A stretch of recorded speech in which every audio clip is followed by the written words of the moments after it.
Hey, it's Lavender Rose. Doing the quilting. I had a problem, and some of y'all might have, some of y'all might not. I don't know. But whenever when you put it on a row like this and have it already sewed and you cut it, mine started unraveling, and that was a little unnerving for me because I was afraid maybe it might separate later.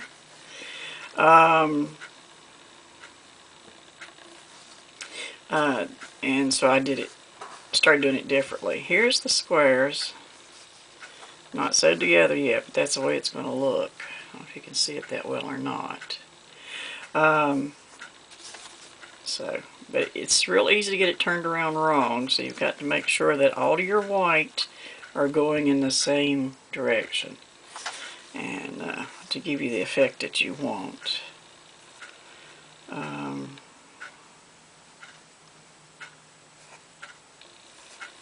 I want to get back to some metal detecting. I just haven't been able to do it.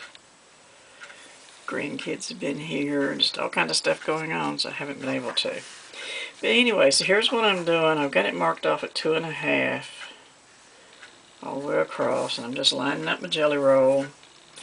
And I'm not going to be able to cut it like I normally do because the camera's in the way. So it'll be this way. I'll just kind of backwards like a little bit, but not bad. So I was cutting it the other way, but since I got my camera there, and I so like the roller thing, I had two different ones, this one and this one. And I have arthritis in my hand over here, and I think this one works better for me. This one, you've got to kind of have your finger like this on there, and this is where I've got arthritis, is up through here. And while it works, it's just, this one's just more comfortable to use. And so I'm using it. I hope everybody's having a good day today. I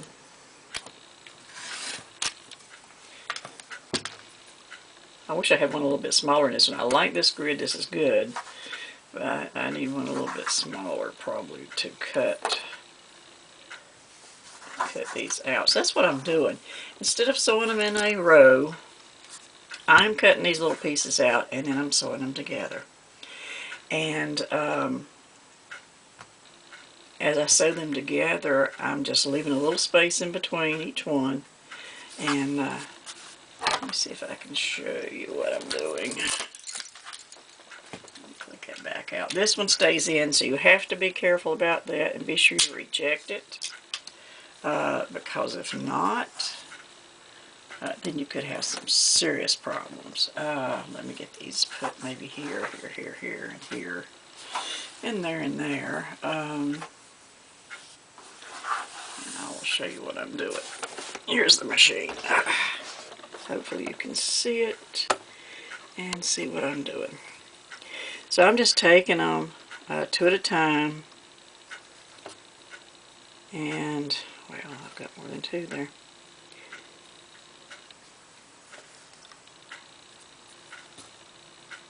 And I'm putting it under there and sewing it that way.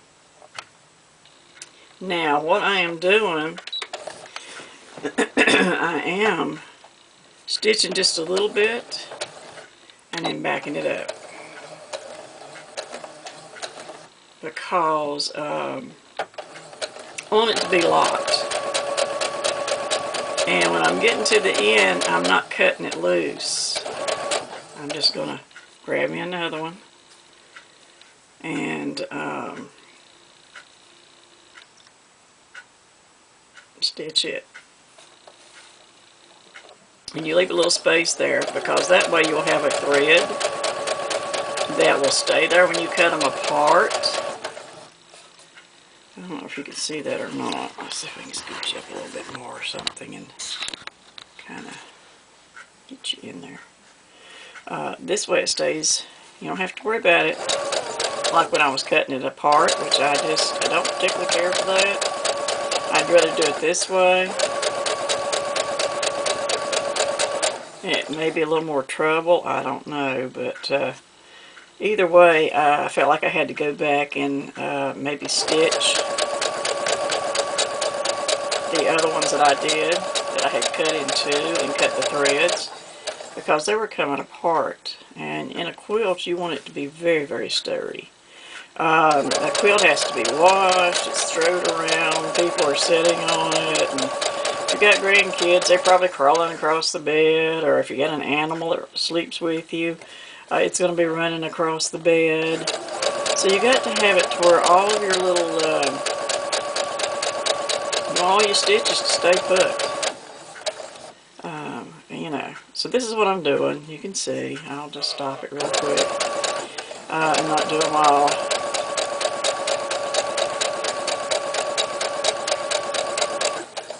So I just want to show you.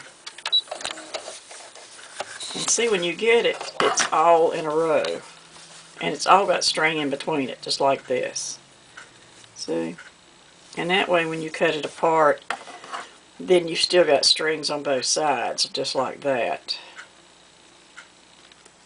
And that way, you don't have to worry about it coming unsewed.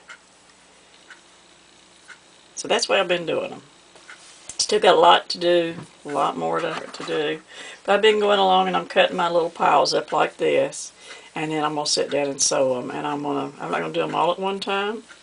I'm going to do some, take a break, sew, you know, and work back and forth. That way you don't get so tired. You don't have to do everything at one time. You don't have to do it, you know, do just the one thing. Break it up into small pieces, and that way you will not get so tired of it. And you'll get it done quicker and easier. It'll just seem better.